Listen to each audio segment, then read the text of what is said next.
Hey guys, nandito naman tayo ngayon sa Brookhaven at meron pong bagong update. May bagong house. May bago ding sasakyan ang forklift. Merong bagong criminal roleplay set. Pero, ang ituturo ko po ngayon ay kung nasaan ang vault at ang secret place sa bagong house. Siyempre una, maghahanap tayo ng bahay. Diba nakikita nyo yan? Yan po yung bagong bahay ngayon sa Brookhaven. Nakita ko yung secret place, yung secret vault, secret safe, kung nasaan.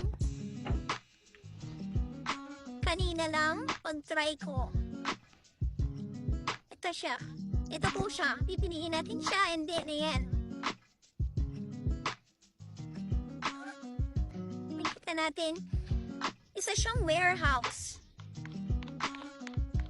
Okay, papasok tayo. Siyempre, i-lock muna natin.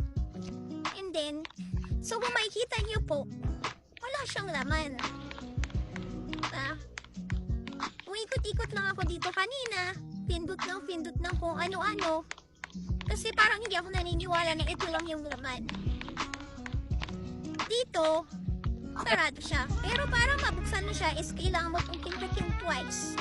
And then, tada. Nasa rooftop tada. Okay? And then, bababa na tayo. Isara natin. Okay? Bumaba ka na. Ayan. At alam niyo ba kung nasaan ang secret room? Nandito siya. Okay? Ang kailangan lang po natin gawin is pindutin itong map.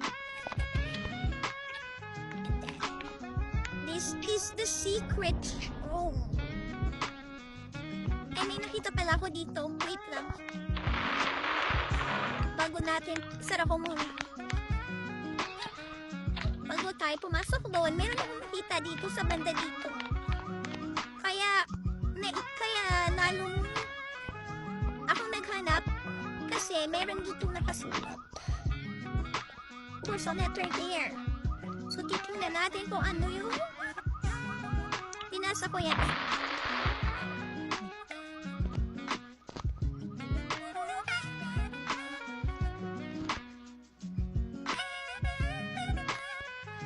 What is it?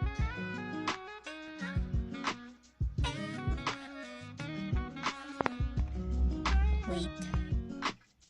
Mali ba?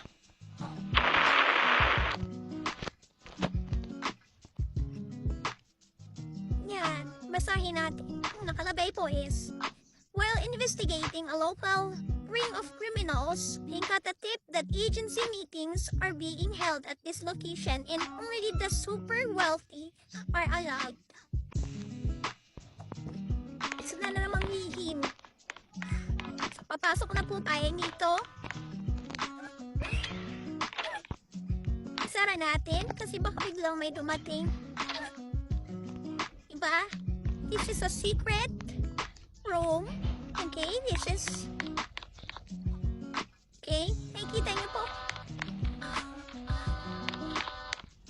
This is where the meetings of the agency is held. This is the vault. Medyo malaki siya. Diba?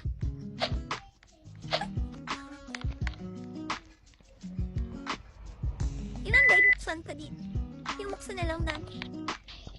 Diba may kulungan pa siya?